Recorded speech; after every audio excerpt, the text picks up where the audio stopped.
रात का सन्नाटा था। जंगल के बीचों बीच एक पुरानी गुफा से नीली और सुनहरी रोशनी बाहर निकल रही थी। अचानक गुफा के अंदर से एक तेज धमाका होता है और एक जादुई परी उड़ती हुई बाहर आती है। उसके पीछे एक काला साया था। नहीं, ये जादुई पेंसिल किसी गलत हाथ में नहीं लगनी चाहिए। इसकी ताकत दुनिया को बना भी सकती है और मिटा भी सकती है। वो पेंसिल मुझे दे दो परी, मैं उससे पूरी दुनिया पर राज करूंगा। परी अपनी पूरी ताकत लगाती है और पेंसिल को दूर घने जंगल की झाड़ियों में फेंक देती है। पेंसिल एक टूटते तारे की तरह आसमान से गिरती है। जाओ, किसी ऐसे दिल के पास जाओ जो नेक हो, वरना तबाही पक्की है।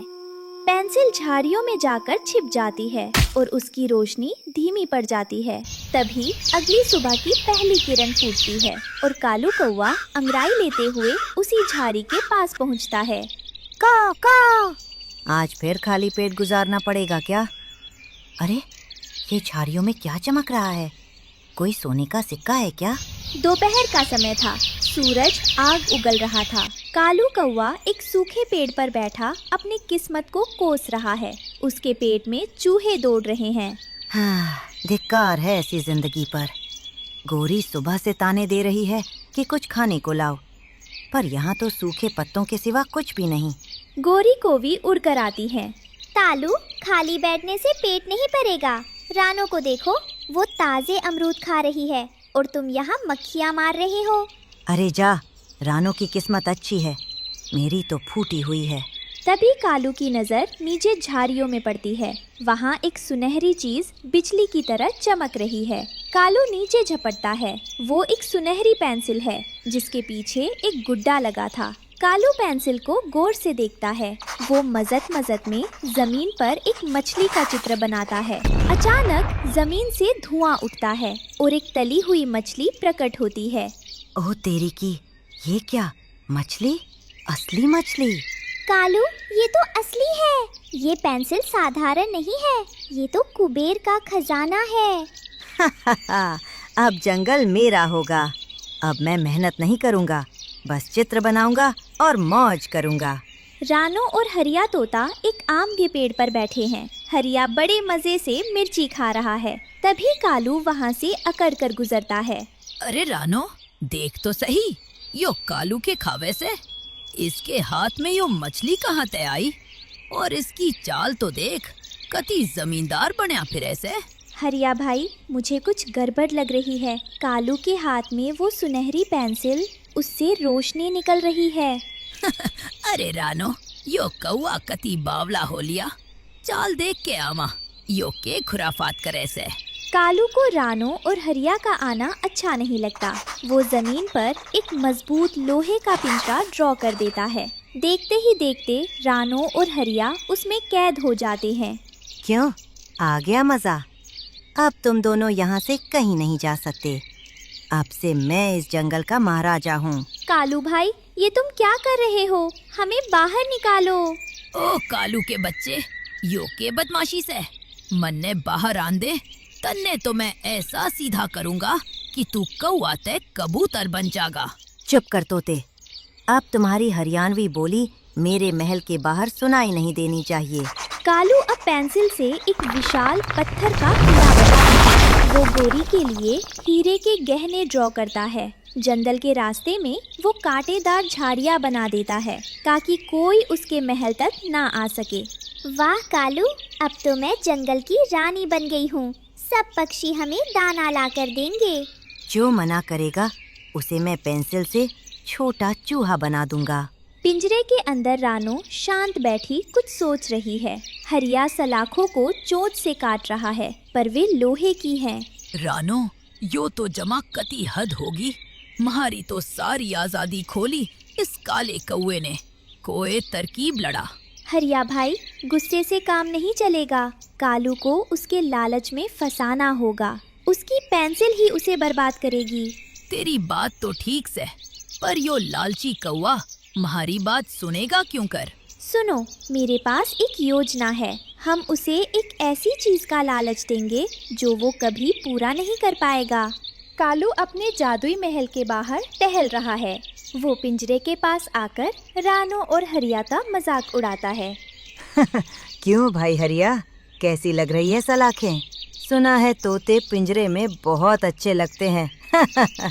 रे कालू भाई, तू तो कति भोला मानस से मरने के ला गया था, तू होशियार से, पर तू तो जमा कच्चा खिलाड़ी निकला। क्या मतलब? मैं कच्चा खिलाड़ी कैसे? देख नहीं रहा, एक इशारे पर मैंने ये किला खड़ा कर दिया। कालू भाई, आपका महल तो सुंदर है, पर क्या आपको पता है कि सबसे कीमती चीज क्या है? अमर फल का पेड़। अमर फल? वो क्या होता है? उस पेड़ का फल जो खा ले वो कभी नहीं मरता और हमेशा जवान रहता है, पर उसे बनाना बहुत कठिन है। बड़े बड़े जादूगर भी हार गए। मुझसे कठिन कुछ नहीं, मैं अभी उसे ड्रॉ करूंगा। हरिया भी रानो का साथ देता है। रे जा रे कालू, तन्ने तो ठीक ते चिड़िया भी ना बनानी आवे, अमर फल का पेड़ बनावेगा? रहने दे, तेरे बस की कोनी, तू तो बस छोटी मोटी चीजें ही बना सके से।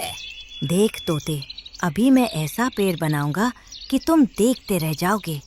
कालू एक बहुत बड़े पत्थर पर अमर फल का पेड़ बनाना शुरू करता है।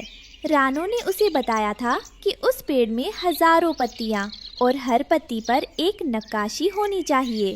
कालू पागलों की तरह पेंसिल घिसने लगता है। घंटों बीत जाते हैं।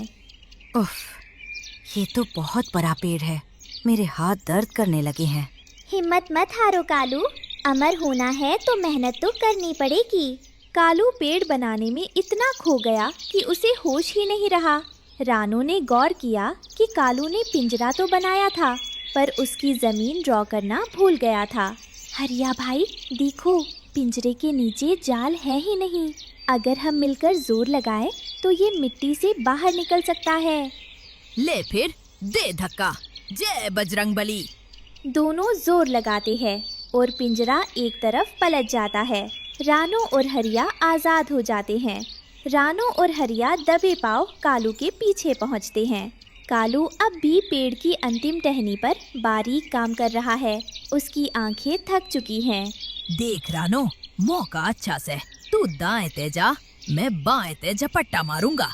यो कौआ कति काम में डूबिया पड़ा से, इसे अपनी सुध बुध को नहीं। ठीक है हरिया भाई, जैसे ही मैं ची करूं तुम कालू को उलझा लेना और मैं पेंसिल झपट लूंगी। जैसे ही रानो इशारा करती है, हरिया तोता कालू के सिर पर जाकर अपनी चोंच मारता है। ले बेटे, अब बन राजा। अरे ये क्या, तुम आजाद कैसे हुए? कालू कौवा घबरा जाता है। रानो जादुई पेंसिल छीन लेती है। बस कालू भाई, बहुत देख लिया तुम्हारा शाकाला का बूम बूम वाला खेल। तुमने क्या सोचा था? इस जादुई पेंसिल से तुम दूसरों की खुशियां मिटा दोगे और हम चुप रहेंगे? रानो, वो वापस कर दो, वो मेरी है। मैंने उससे बहुत कुछ बनाना है अभी। कालू और गोरी रानो के पीछे दौड़ते हैं। रानो पेंसिल के पीछे लगे जादुई रबर का इस्तेमाल करती है। वो जहाँ जहाँ कालू ने चित्र बनाए थे वहाँ रबर रगड़ती है। अब तुम्हारा लालच मिटेगा कालू। रानो जादुई रबर से कालू का किला, गोरी के गहने और वो आधा बना अमर पेड़ मिटा देती है। सब कुछ धुआं बनकर और जंगल फिर से वैसा ही हो जाता है जैसा पहले था। कालू अब निहत्था है। जंगल के सारे पक्षी आ जाते हैं।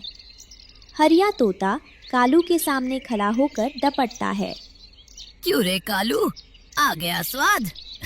तने के ला गया था कि इस जादुई पेंसिल ते तू सबका राजा बन जाएगा। रे बावले, जो चीज मेहनत ते ना मिलती वो कदे टिकती कोनी। इब सीधा हो जा और मांग माफी रानो ते। रानो बहन, मुझे माफ कर दो। लालच ने मेरी आंखों पर पट्टी बांधी थी। मुझे ये पेंसिल नहीं चाहिए।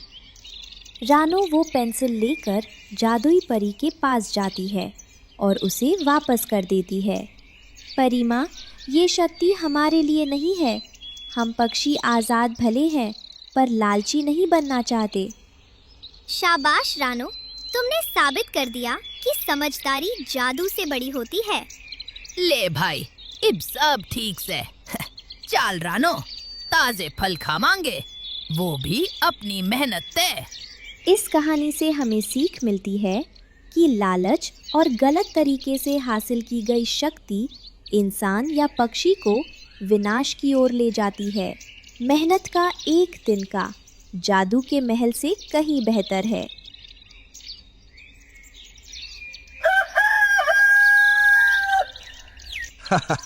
रानो चिड़िया, तूने क्या सोचा था कि ये सोने का खजाना तू अकेले भोग लेगी? अब ये चमचमाता घर और ये सोने के अंडे सब मेरे होंगे। सही कहा सरदार। इस रानो की इतनी हिम्मत कि सोने के घर में रहे। बस एक बार ये बाहर निकले, फिर देखिए मैं कैसे इसकी खुशियों को मिट्टी में मिलाता हूँ। नहीं, ये घर हमें उल्लू बाबा ने दिया है, तुम इसे नहीं छीन सकते। जो चीज मुझे पसंद आ जाए वो मेरी हो जाती है। तैयार हो जा रानो, क्योंकि आज इस जंगल में सिर्फ मेरा राज चलेगा। क्या रानो अपने घर को इस खूंखार दुश्मन से बचा पाएगी? जानने के लिए देखिए पूरी कहानी।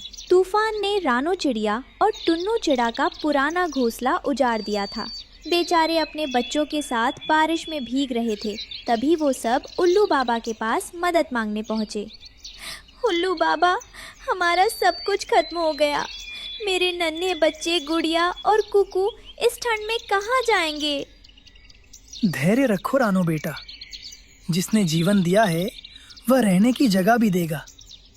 जंगल के पुराने हिस्से में एक जादुई बीज छुपा है।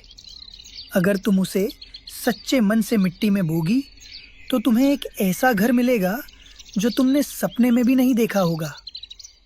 तभी अचानक पेड़ की एक टहनी हिलती है और लालू तोता उड़ते हुए सामने आता है। अरे बाबा, जादुई बीज से घर उगेगा? अरे लालू भाई, तुम अचानक यहाँ कहाँ से टपक पड़े? और ये क्या हाल बना रखा है? अरे टुन्नू भाई, आमी तो जामुन खा रहा था, पर जैसे ही जादुई शब्द सुना मेरा कान एकदम रॉकेट जैसा खड़ा हो गया। लालू, शांत हो जाओ। रानो, ये घर मामूली नहीं होगा। ये तुम्हारी सादगी और मेहनत का फल होगा। बाबा, हम अभी उस बीज की खोज में जाते हैं। रानो और टुन्नू ने पूरी रात मेहनत करके वो चमकता हुआ बीज ढूंढ निकाला। जैसे ही रानो ने उसे मिट्टी में बोया, वहाँ से एक सुनहरी बेल निकलने लगी और देखते ही देखते एक बड़ा सा सोने के अंडे जैसा घर बन गया। रानो देखो, ये घर तो सूरज की तरह चमक रहा है। वाह मम्मा, हम इस महल में रहेंगे? ये कितना सुंदर है। अगली सुबह जैसे ही सूरज की पहली किरण घर पर पड़ी, घर के दरवाजे से एक असली सोने का अंडा फिसलकर बाहर गिरा। हे भगवान, ये तो सच में सोने का अंडा है। टुन्नू जी, अब हमें कभी भूखा नहीं सोना पड़ेगा। हम इसे बेचकर सब गरीब पक्षियों की मदद करेंगे। लेकिन जहाँ खुशी होती है वहाँ लालच भी आ जाता है। कालू कौवा और गोरी कौवी दूर पेड़ से ये सब देख रहे थे। अबे ओ गोरी, देख रही है? रानो तो रातों रात करोड़पति बन गई। हम यहाँ पुराने घोंसले में सड़ रहे हैं। कालू जी, कुछ तो करना पड़ेगा। हमें वो घर चाहिए। सोचो, रोज एक सोने का अंडा। हम पूरे जंगल के राजा बन जाएंगे। अगले दिन लालू तोता नया घर देखने आया और हैरान रह गया। रानो चिड़िया ने अपना ये जादुई घर जंगल के सबसे सुंदर झरने के ठीक बगल में बनाया था। चारों तरफ रंग बिरंगे फूल खिले थे और ठंडी हवा चल रही थी। झरने के पानी से अपना मुंह धोते हुए और अचानक घर को देखकर आमी की पागल हो गया। झरने के पास इतना बड़ा सोने का पहाड़ कहाँ से आया? रानो चिड़िया और टुन्नू चिड़ा घर से बाहर आते हैं। लालू भाई, ये पहाड़ नहीं, हमारा नया घर है। अरे रानो दीदी, ये तो एकदम गर्मा गर्म रसोगुल्ला जैसा लग रहा है, बस थोड़ा पीला है। एक शाम रानो चिड़िया और टुन्नू चिड़ा अपने नए घर के बाहर फूलों की क्यारियां बना रहे थे। गुड़िया और कुकू पास ही झूला झूल रहे थे।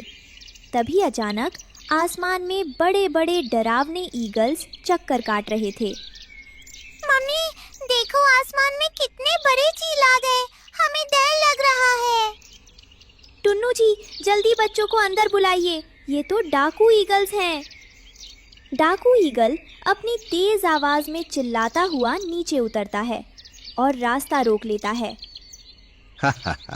ऐ छोटे मोटे पक्षियों, भागने की कोशिश मत करना। इस सोने के घर की चमक ने हमें यहाँ खींच लाया है। अब से ये घर और यहाँ का सारा सोना हमारा है। रानो, चुपचाप अपने बच्चों को लेकर बाहर निकल, वरना एक ही झटके में तेरा ये महल राख बना दूंगा। हिम्मत मत करना डाकू, ये घर हमें हमारी सच्चाई के बदले मिला है। तुम अपनी ताकत से इसे नहीं छीन सकते। सच्चाई? ताकत के आगे सच्चाई कुछ नहीं होती। ऐ साथियों, इस घर को घेर लो। आज रात हम इसी सोने के बिस्तर पर सोएंगे। लालू तोता पेड़ के पीछे छुपकर कहता है, अरे बाबा, डाकू मानुष नहीं, डाकू पक्षी है। रानो दीदी, जल्दी अंदर भागो, इनके पंख तो तलवार जैसे लग रहे हैं। जैसे ही ईगल्स ने घर पर चोंच मारी, घर के चारों तरफ एक नीली रोशनी का कवच बन गया और ईगल्स दूर जा गिरे। डाकुओं, ये घर सच्चाई का है। जब तक इस पर रहने वालों का मन साफ है, तुम इसे छू भी नहीं सकते।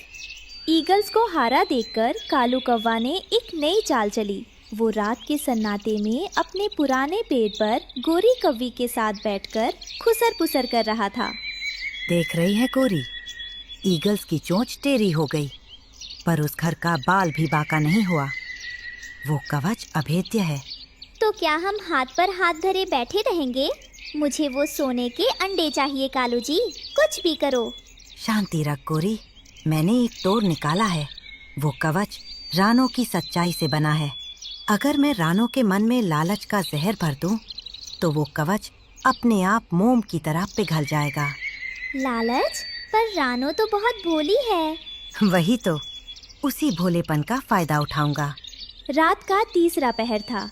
रानो चिड़िया झरने के पास ठंडी हवा में टहल रही थी। क्योंकि उसे नींद नहीं आ रही थी, तभी अंधेरे से कालू कौवा एक साए की तरह उसके पास पहुंचा। रानो बहन, इतनी रात को यहाँ अकेली? क्या बच्चों की चिंता सता रही है? अरे कालू भाई, आप यहाँ? हाँ, बस सोच रही थी कि ईगल्स फिर से हमला ना कर दें। सच कहूँ रानो बहन, मुझे तुम्हारी बहुत फिक्र होती है। रोज एक अंडे से क्या होगा? कल को ईगल्स बड़ी फौज लेकर आए तो? तुम्हें अपने बच्चों के लिए बहुत सारा पैसा एक साथ चाहिए। पर इतना पैसा एक साथ कहाँ से आएगा कालू भाई? सुना है इस जादुई घर के मुख्य पिलर के अंदर हजारों सोने के अंडे और हीरे जवाहरात छुपे हैं। बस एक बार उसे थोड़ा सा खुरेद कर देखो, तुम हमेशा के लिए सबसे अमीर बन जाओगी। फिर किसी ईगल या सांप का डर नहीं रहेगा। क्या सच में कालू भाई? अगर ऐसा हुआ तो मेरे गुड़िया और कुकू का भविष्य सुधर जाएगा। उन्हें कभी किसी के आगे हाथ नहीं फैलाना पड़ेगा। बिल्कुल, और ये बात किसी को बताना मत, वरना जादुई शक्ति कम हो सकती है। बस चुपचाप काम कर लेना। रानो लालच में आ गई। उसने सुबह एक नुकीला पत्थर उठाया और जादुई घर की दीवार पर मारने लगी। बस थोड़ा सा खजाना मिल जाए, फिर सब ठीक हो जाएगा। जैसे ही रानो ने वार किया, घर की चमक फीकी पड़ने लगी और जादुई कवच टूट गया। घर से रोने की आवाजें आने लगी। कवच हटते ही झाड़ियों से भयंकर काला सांप बाहर निकल आया। अब कोई रोकने वाला नहीं है। अब मैं इस घर के अंदर घुसूंगा और सबको अपना नाश्ता बनाऊंगा।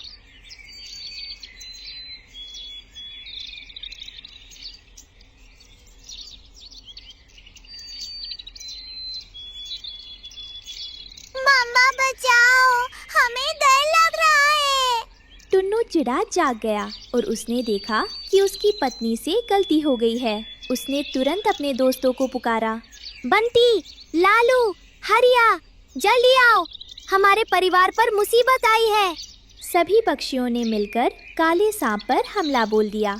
लालू तोता और बंटी कबूतर ने ऊपर से कंकर बरसाए। हमारी एकता ही हमारी ताकत है। भाग यहाँ से बुरे सांप। जब दुश्मन भाग गए, तब उल्लू बाबा वहां आए। रानो जमीन पर बैठकर रो रही थी। मुझे माफ कर दीजिए बाबा, मेरे लालच ने सब कुछ खतरे में डाल दिया।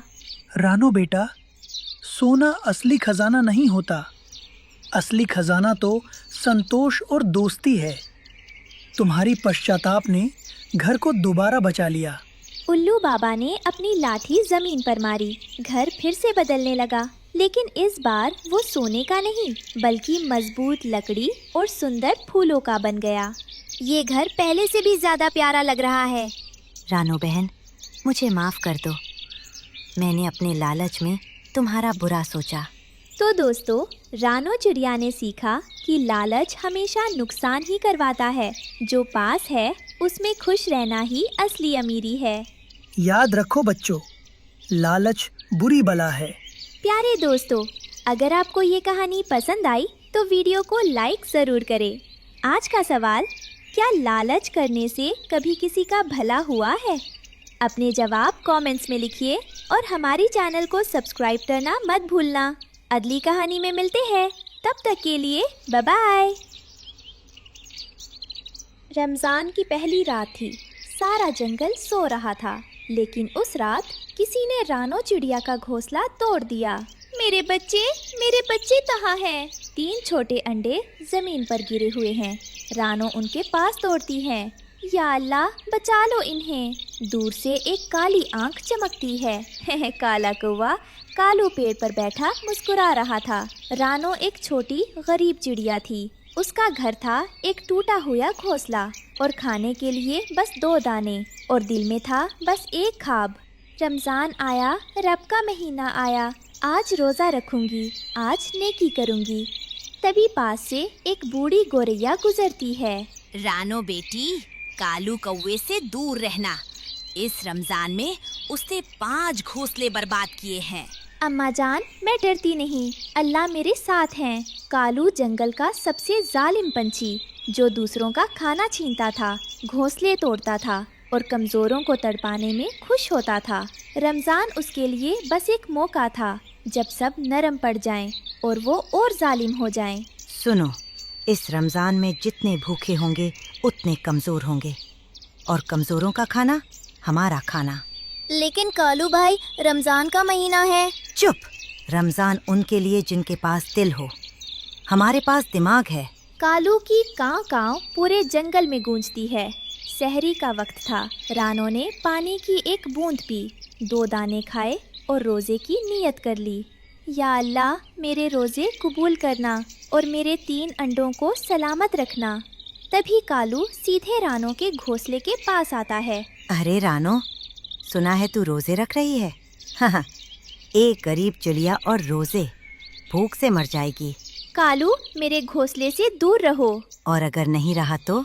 रानो चुप रहती है, लेकिन उसकी आंखों में आग थी। शाम को इफ्तार से पहले रानो ने देखा एक छोटी गिलहरी भूखी बैठी है। उसका खाना कालू ने छीन लिया था। आज मेरे बच्चों ने कुछ नहीं खाया, क्या करूं? रानो सोचती है कि उसके पास खुद सिर्फ 4 दाने हैं। रानो अपने 2 दाने गिलहरी के सामने रख देती है। लो, ये रखो, रमज़ान में बांटने से बरकत पड़ती है। तुम खुद रोजे से हो और मुझे दे रही हो? रोजेदार का सबसे बड़ा इनाम यही है। दूर पेड़ पर बैठा कालू ये देखकर जल भुन जाता है। देखता हूँ कब तक भलाई करेगी ये रानो चिड़िया। रमज़ान का 10वां दिन। कालू ने अपनी पूरी टोली बुला ली। आज वो रानो को हमेशा के लिए खत्म करना चाहता था। आज रात रानो के 3 अंडे मेरे पेट में होंगे। सही कहा कालू भाई। बेचारी चिड़िया को क्या पता कि उसके अंडों पर हमारी नजर है। आज दावत बड़ी होगी। कालू भाई, रानो के दोस्त हरिया तोता कहीं आसपास तो नहीं? सुना है वो बहुत तेज है। चुप कर डरपोक, हम 5 हैं और वो अकेली। जैसे ही रानो की आंख लगेगी हम हमला बोल देंगे। जाओ, घोंसले को चारों तरफ से घेर लो। रात को कालू और उसके 5 साथी रानो के घोंसले की तरफ बढ़ते हैं। रानो सो रही थी अपने अंडों को घोंसले में छुपाए, लेकिन उस रात जंगल की हवा ने उसे जगा दिया। कालू नहीं! रानो अपने अंडों के सामने खड़ी हो जाती है। हट जा रानो, वरना तू भी जाएगी इनके साथ। इन अंडों तक पहुंचने से पहले मुझसे गुजरना होगा।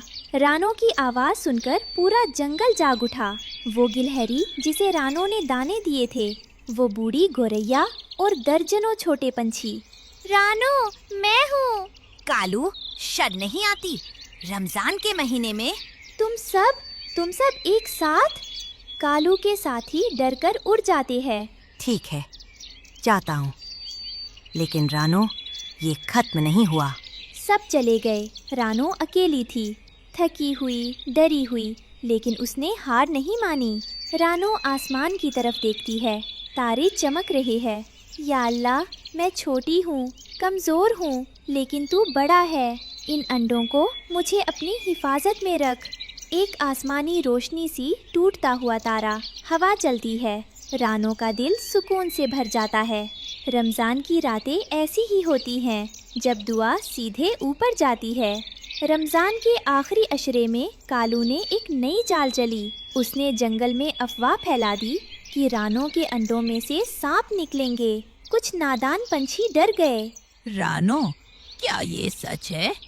अगर तुम्हारे अंडों से सांप निकले तो हमारे बच्चों का क्या होगा? तुम्हें ये पेड़ छोड़ना होगा। भाई, क्या तुमने कभी मुझ में कोई बुराई देखी? मैं तो बस अपने बच्चों की सलामत होने की दुआ कर रही हूँ। तभी आसमान से तेजी से उड़ता हुआ हरिया तोता आता है और रानो के पास आकर बैठ जाता है। ठहरो पंछियों, क्या तुम इस कालू की बातों में आकर अपनी अक्ल खो बैठे हो? जो खुद दूसरों के घर उजाड़ता है, आज वो तुम्हें सुरक्षा की बातें सिखा रहा है। ए हरिया, तू बीच में मत बोल। ये जंगल की सुरक्षा का मामला है। सुरक्षा का नहीं, ये तुम्हारी जलन का मामला है कालू। मैंने अपनी आँखों से देखा है कि रानो ने इस रमजान में कितनी इबादत की है। जिसके दिल में अल्लाह का नाम हो, उसके घर से बुराई नहीं, बरकत निकलती है। हरिया भाई सही कह रहे हैं, मैं भी गवाह हूँ। जब मेरे बच्चे भूखे थे, रानो ने खुद रोजे में रहकर अपने दाने मुझे दे दिए थे। क्या कोई बुरा सोचने वाला ऐसा कर सकता है? भाइयों, कालू हमें आपस में लड़ाना चाहता है। रानो के अंडे सांप के नहीं, बल्कि उम्मीद के अंडे हैं। अगर किसी ने रानो के घोंसले की तरफ कदम भी बढ़ाया, तो उसे पहले मुझसे मुकाबला करना होगा। हरिया तोता और गिलहरी की बात सुनकर सब पंछी समझ जाते हैं। कालू की चाल उल्टी पड़ जाती है और सब रानो से माफी मांगते हैं। रानो और हरिया, मैं तुम्हें देख लूंगा, कब तक तुम मुझसे बचोगे? 27वीं रात, लैलतुल कद्र, रमजान की सबसे मुबारक रात। रानो जाग रही थी, दुआ में डूबी हुई। या अल्लाह, मुझे बस इतना दे, मेरे बच्चे सलामत रहें और कालू का दिल बदल दे। उसी रात अचानक कालू के घोंसले में तूफान आता है। उसका अपना घोंसला टूट जाता है। बचाओ, कोई बचाओ! सारा जंगल मुंह फेर लेता है, कोई नहीं आता। सिर्फ रानो आती है, एक टहनी लेकर। तू मेरी मदद क्यों कर रही है? क्योंकि रमजान में नेकी उनसे भी नहीं रुकती जिन्होंने हमें तकलीफ दी। कालू की आंखों में पहली बार आंसू आए। उसने पूरी जिंदगी जुल्म किया था, लेकिन आज एक छोटी सी चिड़िया ने उसे वो दिखाया जो उसने कभी नहीं देखा था, असली ताकत। रानो, मैंने तेरे घोंसले को तोड़ा, तेरे अंडों को खतरे में डाला, फिर भी तूने... कालू, गुनाह सबसे होते हैं। रमजान माफी मांगने का महीना है। मुझे माफ कर दे रानो। जंगल में खामोशी, फिर चारों तरफ से पंछियों की मीठी आवाजें गूंजती है। फिर ईद का चांद निकला और उसी सुबह रानो के 3 अंडों में से 3 नन्ही चिड़ियां बाहर आईं। अल्लाह का शुक्र है, शुक्र है। कालू दूर से देखता है, पहली बार उसके चेहरे पर खुशी थी। रानो, नाम क्या रखोगी इनका? पहले का नाम सब्र, दूसरे का शुक्र और तीसरे का माफी। पूरा जंगल ईद की खुशी में झूम उठता है। रमजान ने एक गरीब चिड़िया को हीरो बनाया, एक जालिम कौवे को इंसान बनाया और 3 नन्ही जानों को उम्मीद की निशानी। क्योंकि रमजान सिर्फ भूखे रहने का नाम नहीं, ये बदलने का, माफ करने का और रब के करीब जाने का महीना है। ईद मुबारक।